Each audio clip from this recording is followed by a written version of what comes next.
엄마, 우리 한국으로 가는 거 맞죠? 그래, 한국에 가면 우리 행복하게 있다 올 수 있을 거야. 우리 아빠 목까지 마음껏 즐기다 와요. 인생을 살다 보면 즐거운 일도, 그리고 괴롭고 슬픈 일도 경험할 수가 있습니다. 그 중에서도 소중한 사람과의 이별은 삶에 대한 통제를 잃고 공황 상태에 빠질 만큼 큰 슬픔을 가져올 수가 있는데요. 오늘은 사랑하는 이를 떠나보냈던 어느 가족이 한국 여행을 통해 슬픔을 극복하고 다시 긍정적으로 살아갈 수 있게 된 경험담을 소개해 드리려고 합니다.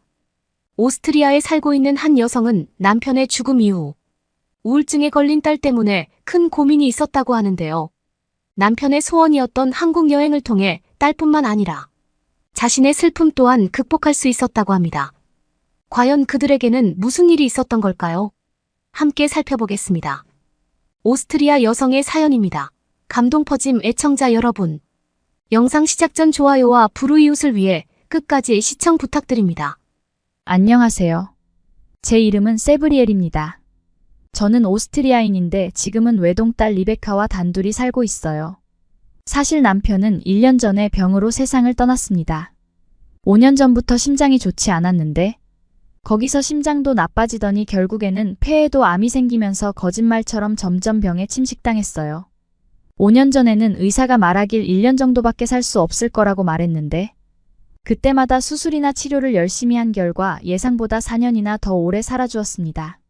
남편은 여러 질병의 힘든 상황에서도 우리 가족을 위해 일을 놓지 않고서 악착같이 버텼어요. 하지만 마지막에는 피부가 하얗게 변해버리고 말도 잘하지 못했는데 마침내 수명이 일주일밖에 남지 않았다는 시한부 선고를 받았습니다. 그리고 매일같이 저와 리베카는 병원에 병문안을 갔어요. 그리고 어느 날 아침 위험하다는 연락을 받고 병원에 급히 달려갔는데 도착했을 때는 심장이 이미 멈춰 있었죠. 일주일 전부터 각오를 하고 있기는 했지만 우리는 현실을 받아들일 수 없었습니다. 저와 리베카는 그렇게 영원히 잠들어버린 남편 곁에서 한동안 큰 소리로 울고 말았어요. 우리는 동네에서도 유명한 사이 좋은 가족이었습니다. 딸은 10살이 되어도 남편에게 딱 달라붙어 있을 만큼 남편을 좋아했어요. 집에 남편이 있을 때면 항상 둘은 함께 있었죠. 휴일이면 어디를 가더라도 반드시 가족 셋이서 함께 움직이곤 했습니다. 이렇다 보니 리베카가 아빠를 잃은 슬픔을 쉽게 견뎌내기 힘들었을 거예요. 10살이라고 해도 아직은 어린아이인데 마음의 준비 따위는 될 리 없었고 남편이 떠난 지 3달이 넘도록 침울해 있었습니다. 저는 딸을 위해 일을 해야만 했기 때문에 일에 집중하느라 전보다 더 바쁜 나날들이 계속되고 있어서 딸을 보살펴주지 못했어요. 아마 딸은 학교에 가도 집에 와도 하루 종일 아빠 생각을 했을 거예요. 곧 있으면 긴 여름 휴가가 다가오는데 올해는 둘이서 어떤 휴가를 보내야 할까? 저는 다가오는 휴가철을 이용해 딸을 기쁘게 할 수 있는 방법을 찾으려고 노력하고 있었습니다. 남편이 건강했을 때는 매년 해외여행이나 국내 여행을 했는데 올해는 단둘만 있고 남편이 떠난 지 반년도 되지 않아서 어떻게 해야 할지 고민이 됐어요. 그럴 때 제 사촌 동생이 딸과 함께 쉬는 날 놀러 왔습니다. 조카는 제 딸과 동갑이어서 같이 놀게 하고 그동안 저는 사촌에게 이 문제를 상의했어요. 올해 여름 휴가는 어떻게 하는 게 좋을까? 리베카가 아직도 기운을 못 찾고 있어서 고민이야. 남편이 죽고 나서 계속 저렇게 식욕도 별로 없고 저렇게 하루 종일 우울해하기만 해. 그러자 사촌은 제게 해외여행을 추천했습니다. 리베카가 걱정되면 기분 전환되는 걸 한번 해보는 게 어때?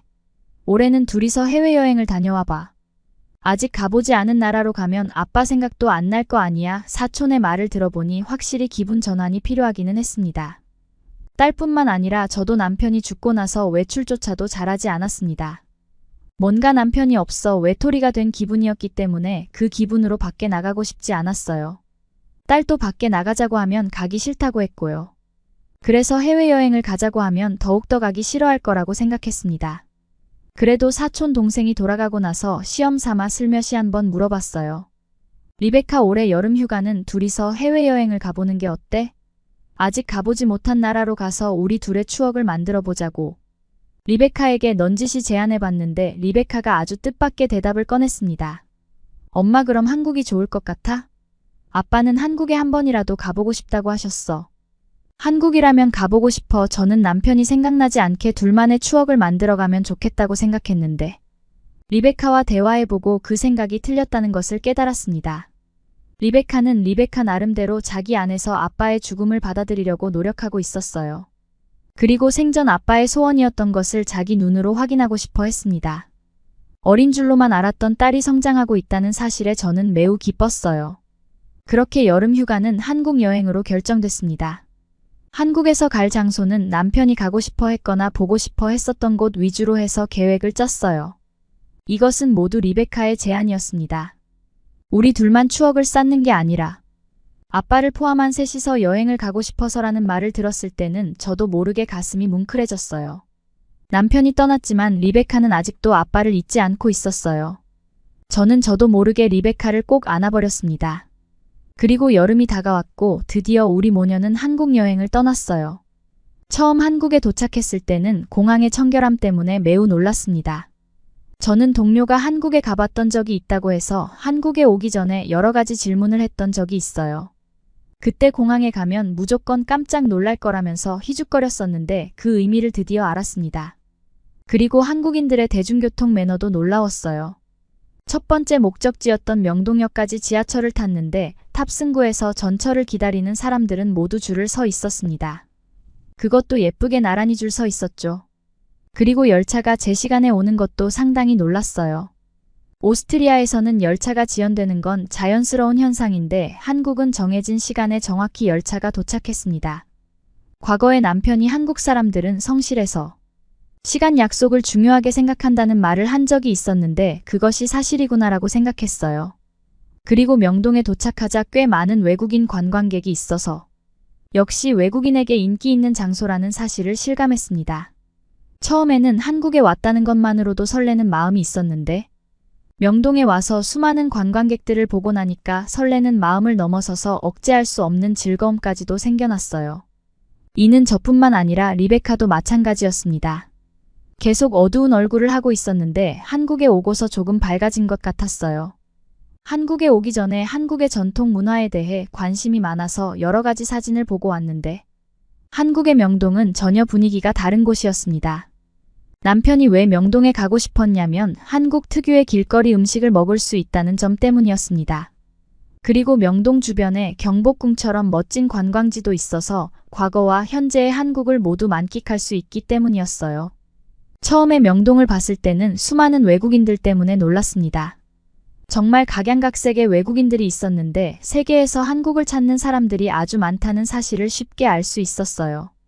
명동 자체를 구경하는 것도 재미있었지만 길거리에 사람들을 보는 것만으로도 큰 재미가 있었습니다. 특히 명동은 먹거리 천국이었어요. 종류도 다양하고 신기한 메뉴들도 많이 있었습니다. 한국 음식뿐만 아니라 외국인이 직접 판매하는 외국 먹거리도 있었어요. 리베카는 볼거리가 많아서 신기했는지 한국 여행인데 세계 여행을 하고 있는 것 같다고 말하기도 했습니다. 우리는 그렇게 시간이 가는 줄도 모르고 즐거운 시간을 보낼 수 있었어요. 또한 명동에서 한 카페에 들어갔었는데 그곳에는 다양한 한국의 전통 공예품들이 많이 있었습니다. 오스트리아에서는 보지 못했던 한지 공예품이나 도자기 공예품들이 있었는데 1000년 전부터 한국에 전해오던 기술이라는 말을 듣고는 한국의 기술이 훌륭하다고 감탄했어요. 바라보는 것만으로도 눈을 즐겁게 했는데 기념으로 집에 사두어도 좋을 것 같았습니다. 그 중에는 밀랍을 이용해 열쇠고리를 만드는 체험 프로그램도 있어서 우리도 직접 참여해보기로 했어요. 저는 리베카가 참여하는 것을 보면서 사진을 찍고 있었는데 리베카는 시종일관 즐거워 보였습니다. 이런 리베카를 보는 것은 정말 오랜만이었어요. 리베카가 만든 것은 남편이 좋아하는 양상추였는데 그 완성도가 정말 훌륭해서 진짜인가 의심이 드는 수준이었습니다. 우리는 명동 외에도 정말 여러 관광지를 돌아다녔습니다. 그리고 우리의 발이 되어준 것은 남편이 그토록 타고 싶어 했던 한국의 지하철이었어요. 그래서 그런지 지하철을 탈 때마다 리베카는 아빠 이야기를 꼭 한 번씩은 꺼내곤 했습니다. 아빠도 지하철을 같이 타봤으면 좋았을 텐데 그럴 때는 가끔 어두운 얼굴을 보이기도 했지만 그래도 한국을 여행하며 새로운 곳을 갈 때마다 금세 기쁜 얼굴이 되었습니다. 경복궁에 갔을 때는 한국의 고궁을 구경하려는 목적도 있었지만 사실은 한국의 전통 의상인 한복을 입으려는 목적이 더 컸었어요. 예전에 한복을 입고 오스트리아를 여행하는 한국 아이를 남편과 함께 본 적이 있었는데 나중에 리베카가 크게 되면 꼭 한복을 입혀보자는 약속을 했었거든요. 보통 전통 의상이라고 하면 과거에 존재했던 의상을 말할 거예요. 하지만 한복은 과거에만 존재했던 의상이 아닙니다. 지금도 여전히 한국에서 많이 입는 옷이고 외국인들이 한국에서 꼭 입어보고 싶은 옷이기도 해요. 실제로 리베카에게 한복을 입혀보니 너무나도 예쁘더라고요. 원래 한복이 한국인들에게 맞춰서 만들었을 텐데도 피부색에 상관없이 누구나 잘 어울리는 것 같았습니다. 덕분에 한복을 입은 저도 덩달아 기분이 좋아져서 리베카와 경복궁을 돌아다니며 참 많은 사진을 찍었어요. 나중에 호텔로 돌아와서 그날 찍은 사진을 하나씩 살펴보는데 분명히 행복해 보이는 모습인데도 남편이 정말 많이 생각나더라고요. 이 좋은 걸 경험해보지 못하고 세상을 떠나버린 남편이 정말 안타까웠습니다. 그리고 그날 밤 리베카 때문에 저는 눈물을 흘리고 말았어요. 저녁에 갑자기 리베카가 어디서 준비했는지 길쭉하고 조그마한 상자 하나를 꺼내 놓았습니다. 이게 뭐냐고 물었더니 리베카가 환하게 웃으며 이렇게 대답했어요. 한국에 오기 전에 까먹고 있었는데 오늘이 엄마 아빠의 결혼 기념일이잖아. 이건 말이야. 명동에서 엄마 몰래 산 수저 세트야. 아빠가 옛날에 언젠가 한국에 가면 멋진 수저 세트를 사서 엄마에게 선물하고 싶다고 했었어. 그래서 내가 대신 지금까지 모아둔 용돈으로 산 거야. 저는 그 말에 놀라면서 상자를 조심스럽게 열었습니다. 그러자 안에는 멋진 한국의 전통 수저 세트가 들어있었고 그것을 보는 순간 눈물을 멈출 수가 없었어요. 계속해서 리베카 앞에서는 절대로 울지 말고 슬퍼하지 말자고 다짐하며 참아왔었는데 그 순간만큼은 리베카의 상냥함 때문에 도저히 참을 수가 없었습니다. 리베카는 제게 다가와 부드럽게 저의 등을 쓰다듬어 주었어요. 엄마 한국에 데려와줘서 고마워요. 이제부터는 앞으로 아빠 목까지 즐거운 추억 많이 만들어가요. 나 이제는 어두운 얼굴 안 할게. 앞으로는 즐겁게 살아갈게. 그 말을 듣자 저는 또다시 눈물이 흘렀습니다. 그렇게 그날 밤 우리 모자는 서로를 안고 참 많이도 울었어요. 다음 날은 눈이 퉁퉁 붓고 얼굴이 몰라보게 달라져 있었습니다. 하지만 달라진 건 외모뿐만이 아니었어요. 저는 이번 여행을 통해 리베카의 성장을 무척이나 느낄 수 있었고 한국에 함께 와서 정말 다행이라고 생각했습니다. 남편은 우리 곁에 없지만 남편 덕분에 우리가 남은 인생을 살아갈 수 있는 힘을 얻었죠. 그리고 한국에서 평생을 기억할 수 있는 소중한 추억도 생겼어요. 우리는 한국에서의 여행을 끝마친 뒤 오길 참 잘했다고 생각하며 기분 좋게 오스트리아로 돌아왔습니다. 그리고 리베카와 저는 공통된 생각을 하나 갖게 되었어요. 우리는 앞으로도 한국을 자주 방문하려고 생각하고 있습니다. 다음에는 분명히 더 즐거운 여행이 될 것 같아요. 여러분은 이번 사연에서 어떤 것을 느끼셨나요? 오스트리아인이었던 세브리엘 씨가 한 커뮤니티에 투고한 글이었습니다. 해당 글이 올라오고 나서 해외에서 많은 댓글이 달리며 응원의 목소리가 이어지고 있는데요. 그 중에서 일부를 소개해드리도록 하겠습니다. 10살이면 아직 아빠가 그리울 나이겠네. 그런데 여행에서 부모의 결혼 기념일을 챙기는 모습을 보니까 아주 착한 아이로 잘 자란 것 같아서 다행이야. 한국에는 정말 감동적인 장소가 많아 전통 문화는 물론이고 현대문화까지 공존하고 있어서 여러 가지 경험을 한 번에 할 수가 있어 마지막에는 모두가 긍정적으로 변화한 것 같아서 다행이야. 누구에게나 이별은 찾아오기 마련이지만 남겨진 사람이 언제까지나 슬퍼하고만 있을 수는 없잖아. 아빠가 한국을 좋아해서 딸도 행복해진 셈이네. 아빠를 생각해서라도 딸이 씩씩하게 이겨냈으면 좋겠어. 위의 내용은 해외 커뮤니티에 올라온 외국인들의 댓글 반응이었습니다. 오늘은 한 가족의 사랑을 느낄 수 있는 훈훈한 사연을 소개해드렸습니다. 이 글을 보니 저도 후회하지 않도록 앞으로는 부모님께 효도해야겠다는 생각이 드는데요. 아무튼 한국 때문에 한 가족이 기운을 되찾는 계기가 되었다니 정말 다행이네요. 그러면 더욱 감동적인 다음 사연으로 넘어가겠습니다.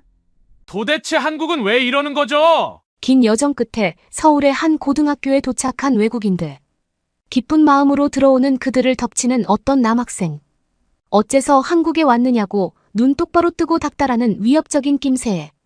외국인들은 하나같이 덜덜 떨고 있습니다. 대체 이 외국인들은 어떻게 되었을까요? 안녕하세요. 저는 이탈리아 밀라노 고등학교의 과학클럽의 단원인 카프노바 세바스얀인데요. 저희 클럽에서는 많은 과학 프로젝트에 참가하면서 시대를 발달시키는 진보된 과학이 무엇인지 의문을 가지며 실험 정신을 꾸준히 가동하고 있었지만 이탈리아에서 통용되는 교육 방식과 지원의 한계로 인해 실험 열정이 확장되지 못하고 있던 찰나에 우연찮게 한국의 도시를 유튜브를 통해 시청하게 되었습니다. 한국에 있는 건물들은 모두 획기적인 디자인의 깔끔한 외형을 갖추고 있었기에 현대적인 과학기술이 제대로 접목되었다고 생각하기에 적절했죠. 알고 보니 한국의 과학교육은 되게 열정적으로 이루어지고 있었고 그곳의 과학 프로그램이 전 세계적으로 인정받고 있다는 것을 알게 되었습니다. 특히나 한국에서 이루어지는 교육 시스템의 총체는 실험과 지식을 모두 융합한 흥미로운 과정이라는 것으로 전 세계에 정평이 나 있더군요. 저희 동아리 회원들에게 한국의 교육 프로그램을 말해주면서 이런 국가에 방문하여 새로운 아이디어와 기술을 이참에 얻을 수 있다면 저는 어떻겠느냐고 제안했습니다. 동아리 학생들은 압도적으로 한국을 지지했고 K-팝이나 한국 드라마 역시 즐겨보고 있던 동료가 많았기에 전부 동의하는 분위기였습니다. 한국으로 입국하기에 앞서 저희는 과학뿐 아니라 다양한 방면에서 학습할 기회를 마련하고 싶었기에 한국에 가면 가장 먼저 무엇을 해야 좋을지에 대해서 매일 한 명씩 조사를 끝마치자고 했고 그렇게 준비 과정을 치르면서 저희는 너무나 즐거워했습니다. 그러나 저희 부모님들은 대부분 한국을 불안해하고 있었는데요. 왜냐하면 지금까지 이탈리아 내에서 한국에 대한 자극적이고 안 좋은 뉴스가 자주 방영되었기 때문이었습니다. 그러나 누가 봐도 한국은 초고속으로 발전하고 있는 세계 최대의 선진국이 분명했고 모든 건물들이 세련되고 깨끗한 것은 확실히 그 생각을 부족함 없이 뒷받침해주는 사실이었습니다. 어쨌든 간에 저희 동아리에서는 다가오는 한국행에 나날이 흥분에 떨어야 했고 매일마다 가중되는 기대감을 느껴야 했습니다. 저번에 저희는 일본에 해외 유학을 다녀왔었는데요. 일본은 텔레비전에서 보여주는 것과 달리 생각보다 많이 낙후된 건물이 많았고 길거리에 쓰레기가 없다는 말은 교과서에서만 볼 수 있는 거짓말이었는지 길거리마다 오염된 풍경이 너무나 많아서 항상 후각이 자극받는 경험을 강제로 쌓아야 했습니다. 게다가 오래된 건축물이 많다 보니 지진이 나는 동시에 그대로 무너지는 경우가 뻔히 보였기에 저희는 교토 근처임에도 불구하고 건물이 거의 없는 쪽에서만 활동했던 것으로 기억합니다. 건물이 별로 없다는 것은 사람이 살지 않는 것을 방증하는 것이었기에 저희는 으슥하고 무서운 분위기만 맡아야 했습니다. 하지만 한국으로 갈 때 만나게 된 아시아나 승무원들은 일본으로 갈 때와 달리 매우 눈이 부시게 친절하고 예뻤기에 저희는 일본에서의 경험을 지울 수 있었어요.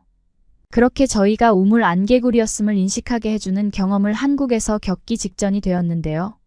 매우 충격적인 경험을 인천공항에서 저희는 다 같이 느꼈답니다.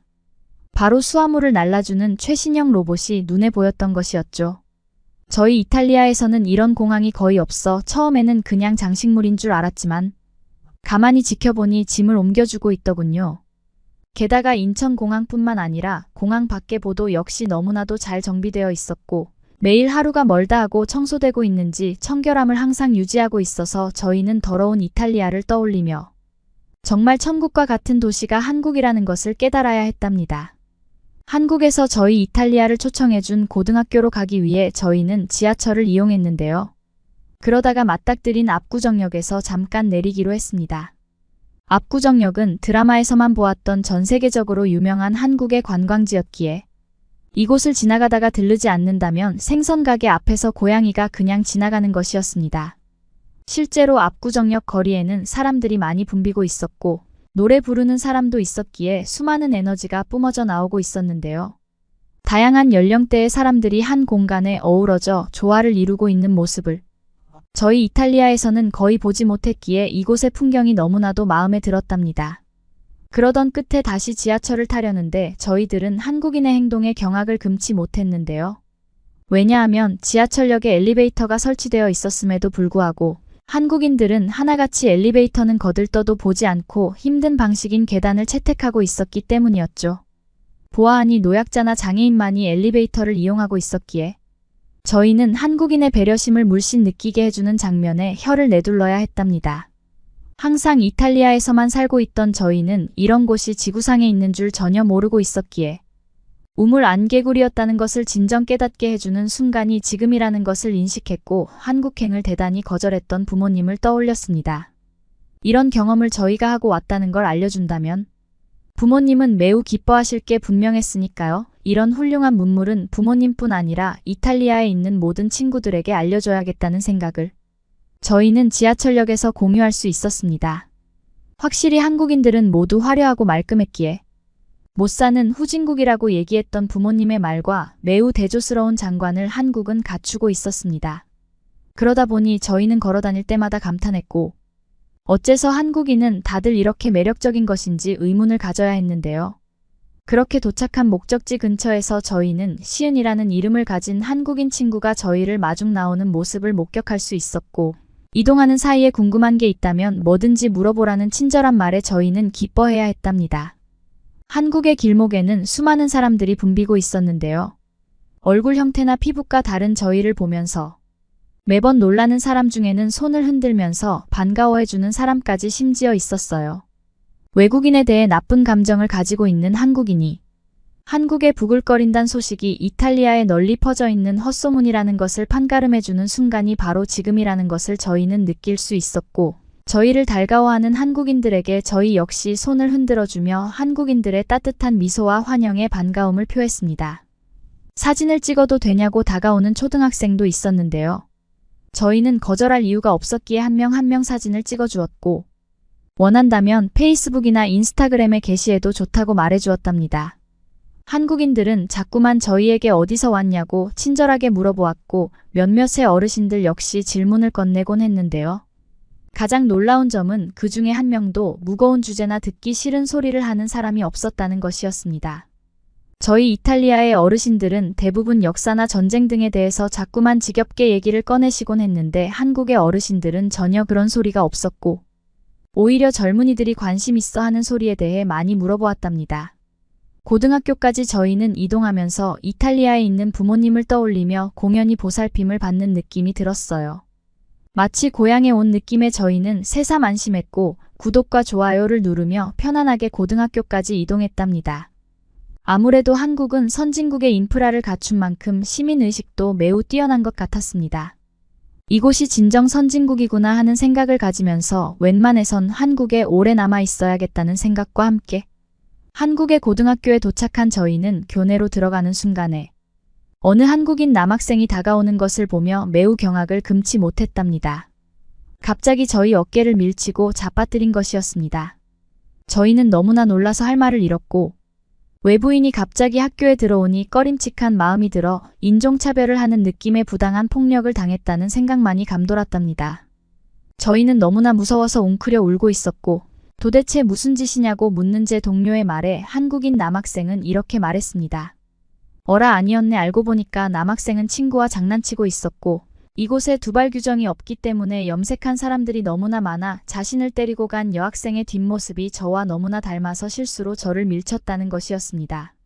한국인 남학생은 너무도 미안하다며 뒤통수를 긁으며 자꾸만 사죄를 해댔고 결국에 남학생은 매점으로 따라오라고 했습니다.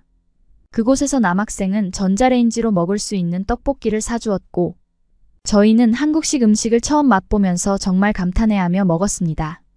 저는 더 이상 폭행당했다는 사실을 떠올리지 않을 수 있었고 남학생은 계속해서 미안하다고 얘기하며 제가 드디어 용서한다는 말을 꺼내자 그제야 발길을 재촉했습니다. 저희는 처음에 들어오자마자 당한 봉변 때문에 한국에 대한 선입견이 생길 뻔했지만 고지어 오해라는 사실을 깨닫게 되어 정말 다행이라는 생각을 하며 과학 프로그램이 진행되고 있는 강당으로 향했습니다. 다행히 예정된 시간 안에 저희는 들어왔고 휴대폰을 켜보는데 정말 까무러칠 정도로 놀라야 했는데요. 강당 아님에도 불구하고 와이파이가 작동되고 있었던 것이었습니다. 이런 구석탱이까지 와이파이가 터지고 있으니 이탈리아인으로서 당연히 놀라야 했던 것이었죠. 저희는 머지않아 이곳에서 근무하시는 한국인 선생님과 면담을 했고 과학 관련하여 얼마나 알고 있는지 그분은 저희에게 물어보았는데 잠시 동안의 대화였지만 한국 선생님이 가지고 있는 지식이 얼마나 높은지에 대해서 저희는 이탈리아와 비교하며 새삼 깨달을 수 있었답니다. 잠시 뒤에 이어지는 과학 프로그램 속에서 저희는 순식간에 계몽되는 느낌을 받았고 이것이 진정 한국이구나 하는 생각을 가졌답니다. 시은 학생은 자신이 묵고 있는 숙소를 소개해 준다고 얘기하며 저희를 기숙사로 데려갔습니다. 저희는 너무나 혼란스러웠는데요. 이탈리아의 기숙사와 달리 이곳 시설물은 모두 깨끗하고 아름다웠던 것이었습니다. 특히나 세탁기와 샤워 시설을 사용할 수 없는 이탈리아와 달리 한국의 기숙사는 그야말로 모두 최정상의 기술력을 확보하고 있었어요. 그리고 기숙사에서 제공되는 식사 역시 말도 안 될 정도로 호화스러운 것이었고, 저희는 한국에서 제공해주는 맛있는 식사에 대해서 잠결에도 떠올리며 토론을 나눠야 했답니다. 하지만 생각보다 매운 음식이었기에 저희는 처음엔 당황스러웠지만 자꾸 먹어보니까 이렇게 맛있고 매운 음식은 난생 처음 먹는다는 생각과 더불어 계속 흡입했고, 식욕을 자꾸만 촉진하는 한국의 음식 덕분에 저희는 배 터지게 먹을 수 있었답니다. 게다가 학교의 화장실 역시 쾌적하다는 사실에 저희는 까무러칠 정도로 놀랐는데요. 이탈리아에서는 보통 화장실을 이용할 때마다 맞고 숨을 참는 연습을 하면서 잠수 연습을 할 수 있었는데, 한국의 화장실에서는 전혀 그럴 필요가 없이 은은한 향기까지 오히려 나고 있으니 매우 청결하고 깨끗한 환경에 어떻게 이런 화장실이 학교에 있는 것인지 연신 의심했답니다. 저희는 이곳에 있는 동안 고등학교가 제공해주는 기숙사 속에서 매우 행복한 경험을 했고, 특히나 세탁기와 에어컨, 전자레인지 등을 마음껏 사용할 수 있는 환경은 그 누구라도 쉽게 적응할 수 있도록 하는 배려심 깊은 한국의 환경이었답니다. 또한 학생들은 얼마나 친절한지 저희를 위해 영어를 주로 사용해 주었고, 덕분에 소외감이 들지 않았답니다. 저희는 고등학교 안에서만 생활했어도 한국이라는 나라가 얼마나 부자이고 여유가 많은지에 대해 정확히 알 수 있었고, 얼마나 따뜻한 국가인지에 대해 역시 체감할 수 있었답니다. 유학을 온 지 이틀째가 되어서야 시은 학생은 한국어를 슬슬 가르쳐 주었고, 처음에 왔을 때 저희가 맞닥뜨린 한국인 남학생은 이 근처에 있는 시장에 가본 적이 있느냐고 저희에게 물어보았습니다. 저희는 가본 적이 없다고 얘기했고, 남학생은 근처 시장으로 저희를 에스코트해 주었는데요. 한국의 시장은 이탈리아의 시장과 달리 굉장히 멀끔했고, 편의시설까지 깔끔하게 갖추어져 있는 곳이 태반이었습니다. 저희는 이탈리아인으로서 가슴이 벅차 올랐고, 왜 아직까지도 그렇게 후지게 살고 있는지 이탈리아를 떠올리며 한숨을 쉬어야 했답니다. 게다가 보통 시장은 낙후된 건물이 많아서 냄새가 나는 경우가 허다한데, 한국의 시장은 그런 것 없이 쾌적한 모습만을 자랑하고 있었고, 시장의 아주머니들은 모두 인심이 후했기에 저희가 구매하는 물건의 거의 2배가량을 공짜로 받아야 했답니다. 그리고 팔고 있는 음식을 구경하는 것에도 전혀 제한이 없었기에 저희는 너무나 편안하게 물건을 바라볼 수 있다는 사실에 감사해야 했습니다. 이탈리아에서는 팔고 있는 것을 구경하거나 살피는 모습만 보여도 석거지라는 식으로 얘기하는 경우가 많았기에 구경조차 하지 못하고 진압을 당하는 경우가 허다했던 것이었죠. 그와 달리 한국은 너무나 살기 좋은 인프라를 갖추고 있어서인지 마음씨까지 따뜻한 것 같았기에 저희는 부모님에게 이 얘기를 얼른 해드리고 싶어 안달복달해야 했답니다. 그렇게 일주일 동안 한국의 기숙사에서 지내면서 가장 좋았던 점은 다름 아닌 따뜻한 물이 자꾸만 나오는 샤워실이었는데요. 그냥 물만 나오면 별로 놀랍지 않았을 테지만 세탁기를 작동하면서도 계속해서 따뜻한 물이 흘러나오니 놀라지 않을 수 없었던 것이었습니다. 이렇게 상수도 시스템까지 완벽한 한국은 저희를 너무 기쁘게 했고, 게다가 물에서 느껴지지 않는 석회질까지 덩달아 저희를 기쁘게 해하니 샤워가 끝나고 찝찝하지 않을 수 있다는 사실에 새삼 감사한 마음을 느껴야 했답니다. 이런 기숙사는 어째서 이탈리아에 없는지 저희는 하루하루 의심했고, 더 이상 이탈리아에 거주하고 싶지 않게 되는 계기를 마련했습니다. 제일 놀라웠던 점은 몸이 불편하거나 아프면 누구든지 바로바로 치료받을 수 있는 고등학교 양호실이었고, 아프다는 것에 대해서 그 누구도 꺼림칙한 태도를 가지지 않는 것이었습니다. 저희 이탈리아에서는 고등학교 양호실마저 돈을 받고 있었기에 개인적인 보험이 많이 없다면 비용이 많이 청구되어 대부분 양호실에 가지 않는 경우가 태반인데, 한국에서는 그런 것 없이 간단하게 진료를 보고도 돈을 매우 저렴하게 낼 수 있다는 사실에 너무나도 좋았던 것이었습니다. 평생을 이탈리아에서 살던 저희들로서는 이런 한국이 정말로 신기하고 만족스러울 수밖에 없었죠. 아무래도 선진국이라면 이처럼 의료적인 부분에 있어서 굉장히 발달되어야 한다고 생각했던 저희는 자꾸만 가까워지는 이탈리아로의 복귀 시간이 너무나도 원망스러웠답니다. 그러면서 난생 처음 먹어보게 된 콩나물국 덕분에 저희는 가슴 한편이 시원해지는 것을 느끼면서 어떻게 반찬과 밥들이 올바르게 영양이 잡혀 있는지 한 차례 의구심을 품어야 했습니다. 고등학교에서 먹는 식사는 모두 레스토랑에서 제공되는 고급스러운 음식들처럼 아름다운 모습과 맛을 전부 겸비하고 있었어요. 다행히도 한국의 고등학교에서는 저희들에게 비용을 청구하지 않았고, 저희는 이탈리아에서 외식하는 것보다 고등학교에서 급식 한 번 먹는 게 더 낫겠다는 생각을 가질 수 있었답니다. 남은 시간 저희는 거의 대부분 외식을 하지 않았고, 언제나 고등학교 안에서 식사를 하면서 배를 채울 수 있었답니다. 그러다 보니 이탈리아에서 먹던 차가운 빵과 수프는 거의 생각조차 나지 않았고, 한식에 너무나도 푹 빠져버리고 말았습니다. 한국어 실력만 출중했다면 한국에서 오랫동안 살 수 있었겠지만, 저희는 어쩔 수 없는 고등학생이었기에 머지않아 돌아갈 이탈리아를 떠올리며 한국어 실력을 차차 쌓아가고 있었답니다. 그렇게 저희는 이탈리아에 돌아온 지 일주일이 넘었지만 한국을 아직도 잊지 않으며 그곳에서 얻은 다양한 지식과 상식을 기반으로 이탈리아에서 살아가며 다시금 한국으로 돌아갈 날만을 꿈꾸고 있답니다. 저희는 친구들과 부모님들에게 한국의 문화와 기술력에 대해 소개해 주었고, 하루빨리 우리도 한국처럼 변모할 수 있도록 돕는 발판을 마련하는 데 이바지했습니다. 그러면 더욱 재미있는 다음 사연으로 넘어가겠습니다. 서울의 도봉구 일대를 이동하던 외국인들. 갑자기 각 나라 언어로 나오는 긴급한 방송에 제각기 혼란에 빠집니다. 곧이어 밝은 세상이 푹 꺼지고 바깥을 장식하는 재앙으로부터 대피하려고 외국인들은 일제히 수구리는데요. 자신들의 주위로 몰려드는 심각한 분위기에 일제히 살려달라고 소리치는 외국인들. 대체 이들에게는 무슨 일이 벌어졌던 것일까요? 안녕하세요. 저는 네덜란드의 식품안전연구센터의 소장인 세인트 브루스입니다. 저희는 오랫동안 네덜란드의 식품 안전과 영양에 대해 연구해오면서 어떻게 해야 우리 국민들이 더 좋은 식품을 먹을 수 있을지에 대해 검토하고 있었는데, 최근 들어 한국에 있는 다양한 식품 문화와 전통적인 식품업계의 안전한 관행에 대해 알게 되면서 연구의 품질을 높일 수 있는 계기를 발견하게 되었는데요. 저희는 수단과 방법을 가리지 않고 식품 개량에 최선을 다해야 했기 때문에, 비록 네덜란드에서 한국의 위상이 그렇게 썩 좋지 않은 후진국이긴 해도 관심을 가져야 했던 것인데, 왜냐하면 오래전부터 네덜란드에는 굶주린 가정과 가난에 허덕이는 이들이 너무나 많아서 길거리에 나동그러져 있는 취약계층이 하루가 멀다 하고 늘어나는 경우가 대부분이었기 때문이었습니다.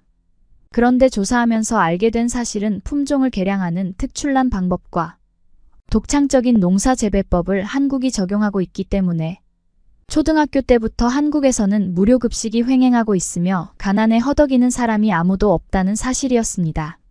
저희는 한국에 잠시 다녀와서 그들만의 노하우를 학습해 온다면 더 이상 네덜란드의 취약계층이 확산되지 않을 것이라는 믿음을 가질 수 있었는데요. 저희 네덜란드의 고등학교를 잠깐 훑어보기만 해도 수돗물도 제대로 틀지 못하는 경우가 허다하고, 제대로 먹지 못하여 굶주린 초췌한 얼굴을 아주 많이 볼 수 있을 것입니다. 그러니 수단과 방법을 가리지 않고 한국이 가진 식품 문화와 실질적인 지식을 배워야 했던 것이었죠. 처음에 저희 네덜란드 직원 중 한 명은 도대체 후진국인 한국에 무엇하러 가느냐고 얘기하며 말도 안 되는 소리 하지 말라고 얘기를 했기에 저희는 그럼 우리 네덜란드의 문제점을 이렇게 두고 봐도 되냐고 쏘아붙였고, 생각보다 한국은 그렇게 후진국이 아니고 오히려 막강한 세계 최고의 선진국이라고 얘기해 주어야 했답니다. 그리고 우리는 한국에 있는 복잡한 식품 문화와 더불어 다양한 발효법에 대해서 무조건 배워야 한다고 얘기해 주었는데요. 왜냐하면 장기적으로 뛰어난 건강식품을 만드는 한국의 특출난 비법은 네덜란드에 있는 빈곤층에게 매우 이로울 것이 분명했기 때문이었습니다. 그것만 제대로 알게 된다면 네덜란드에 속한 취약계층은 모두 편안하게 매일마다 밥을 먹고 샤워도 하고 빨래까지 원활히 할 수 있을 것이었습니다. 그렇게 저희는 한국에 있는 식품센터에 문의를 넣었고, 불쌍한 저희를 위해 한국이 선물하는 수많은 정보를 받았으며 늦게까지 연구할 수 있는 발판을 마련했지만 한국에 한번 방문하기는 해야 한다는 사실을 알게 되었는데요. 풍부한 경험과 직접 본 것을 바탕으로 학습하고 연구하게 된다면 더욱더 유용한 연구를 할 수 있을 테고, 원활한 의사소통을 한국과 하게 되면서 더욱더 발전적인 연구를 할 수 있을 것이 분명했기 때문이었죠. 저희는 한국으로 향하는 비행기표를 예약하면서부터 어느 시점에 어디를 향하고 어디를 방문할지에 대한 계획을 세웠습니다. 일단은 전통시장을 3군데 정도 방문한 뒤에 식품 가공 공장을 견학하여 대체 어떤 비결이 한국에 잠들어 있어서 모든 취약계층이 굶어 죽지 않고 제대로 된 배식을 받으며 편리하게 학교를 다니고 있는지에 대해 알아내려 했습니다. 그런데 여행 플랜을 끝내 마무리 짓기도 전에 계획을 도맡아 세우던 저희 동료가 퇴근길에 자동차로 사슴을 박으면서 사슴과 함께 골절상을 입어버려 더 이상 출근하지 못하게 되었는데요. 저희는 여행 플랜을 마무리하지 못하여 한국으로의 계획이 살짝 꼬이게 되어 처음에는 숨이 탁 막혔지만 어쩔 수 없다는 생각과 함께 일단 다짜고짜 한국으로 향하기로 했습니다. 그다지 여유 없이 한국에 입국한 터라 제대로 식사하지 못해 어쩔 수 없이 저희는 아무 편의점이나 들어가 마구잡이로 먹기 시작했는데요. 딱 봐도 처음 보는 음식이 편의점 안에 있었기에 저희는 일단 구매하고 보았습니다. 식품명은 김밥이었고 여러모로 삐뚤빼뚤해서 맛없을 것이 분명하다는 생각을 하게 되었지만 한 입 베어 무는 순간에 저희는 곧바로 고향에 있는 어머니를 생각하며 눈물을 흘릴 수 있었고 알쏭달쏭한 식재료들이 혼합되어 있는 김밥을 보면서 어떻게 이런 음식을 개발할 수 있었는지에 대해 의문을 가지며 한국에 대해 수없이 많은 경외심을 품어야 했습니다. 제 옆에 있는 동료는 부모님이 엘리트 코스를 밟은 요리사인데도 불구하고 이처럼 빼어난 식재료들이 알쏭달쏭 붙어있는 음식은 내 생애 최초로 먹어보는 것이라며 까무러치듯이 좋아했는데요. 그러면서 집에 돌아가게 되면 요리사인 부모님에게 꼭 시식하게 하여 네덜란드에서도 이 음식을 활용하는 프랜차이즈 음식점을 내는 게 어떻겠냐는 제안을 꼭 해야겠다는 생각을 저희와 공유했습니다. 어쨌든 간에 저희는 새벽 시간에 한국에 도착했는데도 이처럼 뛰어난 음식을 먹게 되니 정말 기가 막히고 코가 막혔고 한국의 편의점은 이런 특출한 음식 말고도 다양한 물건까지 팔고 있었기 때문에 어떻게 하면 이런 대단한 한국의 인프라를 우리 네덜란드에서도 구축할 수 있는지에 대해 떠올리며 도무지 이해할 수 없는 경관에 대고 혀를 마음껏 내둘러야 했답니다. 저희는 이미 김밥이라는 생각지 못한 기적 같은 음식으로도 배가 부른 상태였지만 주변에서 한식을 먹어보라고 유혹하는 백반집을 발견하며 무슨 재료를 사용하는지 궁금한 마음에 식품센터 직원으로서 안 들어갈래야 안 들어갈 수 없었죠. 저희는 식당 안에 들어가자마자 까무러치듯이 놀라 자빠져야 했는데요. 왜냐하면 외부에 있는 음식점과 공항 속에 있는 음식점의 가격에 별로 차이가 없다는 사실을 발견하였기 때문이었습니다. 저희 네덜란드만 해도 공항에서 판매하는 음식의 가격은 밖에 있는 가게의 가격보다 2~3배 이상 껌충 뛰어야 정상이고 가격이 꼭 그렇게 바가지여야만 알게 모르게 뒤통수 치는 사기가 아니라는 생각을 하고선 저희가 안심하고 식사할 수 있는데 한국에서는 전혀 바가지를 씌우지 않으니 대체 어떤 거대한 바가지를 씌우기 위해 지금 가만히 움직이지 않는 것인지 이해할 수 없어 저희는 전전긍긍해야 했던 것입니다. 그렇게 저희는 주문을 취소하려고 하는데 그새 나오고 있는 백반을 보면서 저희는 새벽 시간임에도 불구하고 패스트푸드처럼 튀어나오는 음식을 보며 입을 다물 수 없었고 어떻게 이런 품질에 이런 속도로 식사가 하염없이 제공될 수 있는 것인지에 대해 저희는 한 차례 의문을 가졌고 도무지 이해할 수 없는 고난도의 문제를 푸는 기분이 들었답니다. 거기에다 음식 재료 역시 전부 방금 만들어진 것처럼 신선했기 때문에 대체 어떤 유통 시스템이 있어야 이런 식품을 모든 국민이 누릴 수 있는 것인지 저희는 머리를 긁적이며 자국인 네덜란드를 부끄러워해야 했죠. 그러면서 특출난 맛을 지닌 한식을 입안에 집어넣으며 어떻게 이런 나라가 지구상에 실존하여 네덜란드와 함께 자전하고 있는지 당최 이해할 수 없었고 이 식재료는 분명히 하루만 지나도 신선함을 잃어버리는 것인데도 불구하고 새벽에 제공되고 있었으니 저희는 식품관리센터 직원으로서 식당의 뒷문을 열고 지금 농사를 짓고 있는 것인지 확인해 보고자 하는 마음을 가까스로 눌러 없애야 했답니다. 분명 한국은 선진국 중에 선진국이 분명했고 저희는 후진국인 네덜란드를 떠올리며 씁쓸한 표정을 지어야 했답니다. 아무래도 네덜란드에서는 음식에 대한 시민의식이 부족하기 때문에 이처럼 한국의 성장을 따라잡지 못하고 방관하기만 했던 것 같았어요. 그렇게 저희는 반찬 중 하나인 낙지볶음을 먹으며 너무나도 매콤하고 상큼한 맛에 눈물이 났고 매워서 눈물이 난 것인지 한국의 뛰어난 모습에 감동을 받은 것인지 헷갈려서 한동안 골치가 아팠답니다. 제 동료 중 하나는 그렇게 먹어놓고도 또다시 편의점에 들어가 김밥을 사 먹겠다고 난리를 치고 있었기 때문에 저희는 그렇게 먹어대면 비만에 걸려 일찍 죽을 것이 분명하다고 얘기하며 간신히 동료를 말릴 수 있었답니다. 공항 밖을 보니 드디어 해가 드러나기 시작했고 저희는 먹다 보니까 어느새 아침을 맞이하게 되었습니다. 이른 아침에도 불구하고 인천공항은 북적이고 있었고 한국인들은 죄다 부지런하고 성실해 보였습니다. 아침부터 에너지가 넘치는 한국인을 보며 저희는 아직 시차 적응도 하지 못해서인지 아니면 게으른 네덜란드인이기 때문인지 너무나도 피곤했기에 곧바로 숙박업소를 찾았고 취침을 하기로 했습니다. 눈을 떠보니 낮 시간이었고 네덜란드에서 온 저희를 초청해준 한국의 식품센터로 향했는데요.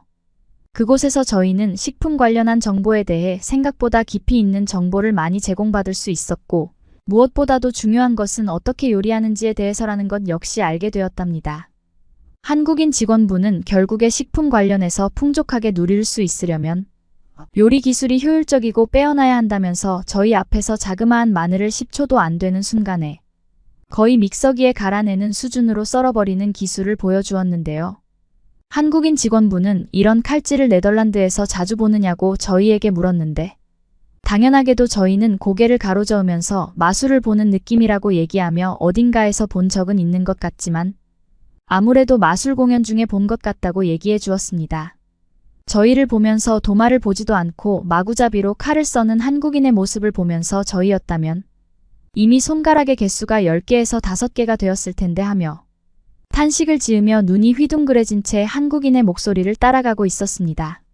한국인 직원분은 진짜로 눈을 감고도 할 수 있을 것처럼 신속정밀하게 재료를 손질 중이었고 저희는 어떻게 해야 그런 기술을 연마할 수 있는지에 대해 여러 번 물어보았는데 한국인 직원분은 기술도 기술이지만 기본적으로 칼이 무디지 않아야 한다면서 음식 관련해서 발전하기 위해선 조리 도구가 먼저 발달되어야 한다고 얘기해 주었습니다. 한국인 직원분은 자체적으로 조리 도구를 만드는 회사가 네덜란드에 있는지 물었고 저희는 식사에 대해 무관심한 네덜란드를 떠올리면서 그런 것이 없다고 얘기하며 점점 부끄러워지는 기분을 느껴야 했답니다. 실제로 제 동료 중 한 명은 금방이라도 불타오를 것처럼 얼굴이 지끈거리고 있었고 고기를 갖다 대면 치직거리는 소리와 함께 연기가 솟아오를 것만 같았어요. 누가 봐도 저희들 모두는 네덜란드가 자국이라는 사실을 부끄러워하는 모습이었고 한국인 직원분은 지금이라도 늦지 않았다며 우리 한국도 원래 가난한 국가였는데 금방 이렇게 성장하지 않았느냐며 저희를 위로해 주었습니다. 한국은 그야말로 선진국 중에 선진국이 분명했고 한국인도 제각기 뛰어난 시민의식을 가지고 있는 것 같아 저희는 부러운 눈길로 계속해서 한국인 직원분을 쳐다봐야 했죠. 그리고 같은 지구상에 있음에도 불구하고 이처럼 뛰어난 선진 문물을 전혀 모르고 있었다는 사실에 네덜란드인으로서 저희는 금방 울적해졌습니다. 한국인 직원의 말대로 한국은 분명히 식사에 대해 관심이 아주 많았고 공항 내부만 해도 음식점이 상당히 즐비했던 것입니다. 네덜란드의 공항을 보면 음식점이 한두 개임에도 불구하고 저마다 매점 매석을 하는 것처럼 굉장히 값비싼 가격을 자랑하고 있어 배가 고파도 밥을 먹기가 조금 꺼려질 수밖에 없으며 막상 먹는다고 해도 음식의 품질이 굉장히 안 좋아서 만족도가 떨어지기 마련인데 한국의 공항에서 바라본 식당의 모습은 전혀 그렇지 않았던 것이었습니다. 저희는 우리가 모르는 것이 얼마나 많은지 새삼 깨달으면서 정말 배움의 연속이 인생이라는 것을 체감할 수 있었답니다. 게다가 한국의 공항에는 식당을 비롯하여 약국 등 수많은 편의시설이 즐비하고 있어서 도무지 불편한 상황을 가지고 싶어도 가질 수가 없었기에 시민의식과 선진 문물이 결합된 선진국의 끝판왕이 다름 아닌 한국이라는 생각을 다시 한번 가지게 되는 계기를 마련할 수 있었답니다. 저희는 음식에 대해 배우기 위해 한국에 왔지만 음식뿐만 아니라 한국이 가진 수많은 선진 문물이나 최신식 시스템을 눈이 휘둥그레진 채 연구진으로서 구경하게 되었는데요. 가장 놀라웠던 것은 식당이나 카페 등이 키오스크라는 무인 시스템으로 운영되고 있는 모습이었습니다. 저희 네덜란드에서는 일일이 손으로 움직이며 기록하고 메모해야 그나마 국민들에게 문화적인 시설을 누릴 수 있도록 제공할 수 있는 것인데 한국은 인력이 낭비되지 않는 전자식으로 대부분 이루어지며 인건비를 절약하고 있으니 네덜란드인인 저희로서는 신세계를 보는 기분이었답니다. 이런 곳에서 인건비를 아끼고 음식에 투자하고 있으니 그처럼 취약계층이 가난에 허덕이지 않는 것 같았어요. 또한 저희는 서울 방방곡곡을 돌아다니기 위해 지하철을 이용했는데 땅 아래에 박혀 있음에도 불구하고 지하철 내부는 휴지통과 음료수, 자판기 등이 너무나도 많아서 저희는 입을 다물 수 없었답니다. 네덜란드에는 범죄가 너무 들끓어서 쓰레기통이나 자판기가 설치되어 있으면 하루도 안 되어 도난당하는 일이 비일비재하여 거의 설치되어 있지 않은 형국인데 한국은 그렇지 않으니 매우 신비로운 느낌이었죠. 그런 모습을 처음으로 본 제 동료 중 한 명은 실성하듯이 놀라 자빠지며 발목에 상처가 생겼는데요. 그 순간 주변을 걷고 있던 어느 한국인 남성분이 다가오며 놀라운 응급처치를 보여주었기에 저희는 다시 한번 경외로운 눈빛을 가져야 했습니다. 한국인 남성분은 유창한 영어로 모든 한국인 남자들은 군대라는 곳에 다녀오며 응급처치에 대해 해박한 지식을 가지고 있으니 이런 것은 누워서 떡 먹기라고 얘기해 주었기에 저희는 어째서 한국의 모든 남자들이 이처럼 능숙한 응급처치를 할 수 있는지에 대해서 도무지 이해할 수 없었고 다름 아닌 선진국의 표본이 한국인이구나 하는 생각을 고착화시킬 수 있었답니다. 게다가 한국인께서는 바로 저기에 병원과 약국이 있다고 했는데 저희는 도대체 지하철 속에 왜 병원과 약국이 있는지 이해할 수 없어 머리를 막 긁어야 했는데요. 어쨌든 저희는 한국이 가진 선진국의 인프라 덕분에 즉각 응급처치를 받으며 배려받는 느낌을 가질 수 있었답니다. 만약에 네덜란드였다면 응급처치를 받기까지 꼬박 하루가 넘게 걸려서 골든타임을 잃어버리면서 불구가 되기 십상인데 한국에서는 곧바로 응급처치를 받을 수 있으면서 지하철 아래에 병원과 약국이 있으니 저희 네덜란드인으로서는 기적 같은 순간에 당황하지 않을 수 없었던 것이죠. 또한 네덜란드에서는 응급처치 받는 것만 해도 10만 원에서 20만 원을 넘어가는 것이 당연하여 가만히 참으면서 눈물을 삼키는 경우가 태반인데 한국은 2만 원도 안 되는 가격에 모든 것을 끝장내 주었으니 너무나도 좋았습니다. 한국의 의료 인프라는 아무래도 세계 최고 수준이 분명했고 저희는 수준 낮은 네덜란드의 인프라가 익숙했기에 이처럼 과도하게 호화스러운 의료 수준에 어떻게 대처해야 할지 가늠할 수 없었습니다. 한국은 음식뿐만 아니라 모든 분야에 있어서 최정상의 인프라를 갖추고 있는 것이 확실했고 도대체 무슨 비밀이 있어서 거리에 쓰레기가 하나도 없는지는 항상 저희를 힘들게 하는 요소였습니다.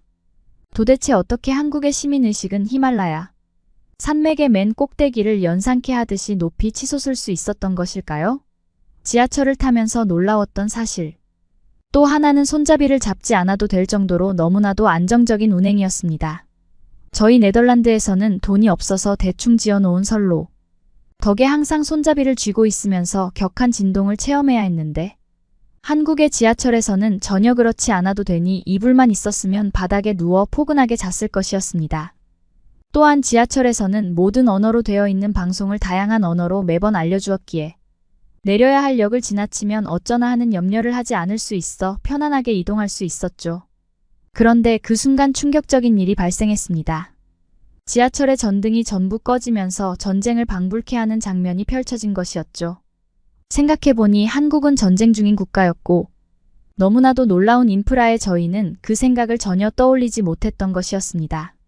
저희는 바깥을 쳐다보며 폭격기가 날아오는 처참한 광경을 찾기 위해 노력했지만 그 어디에도 전쟁 중이라는 느낌은 없었고 아무런 소리도 없이 한국인들은 모두 평안한 얼굴인 것 같았습니다.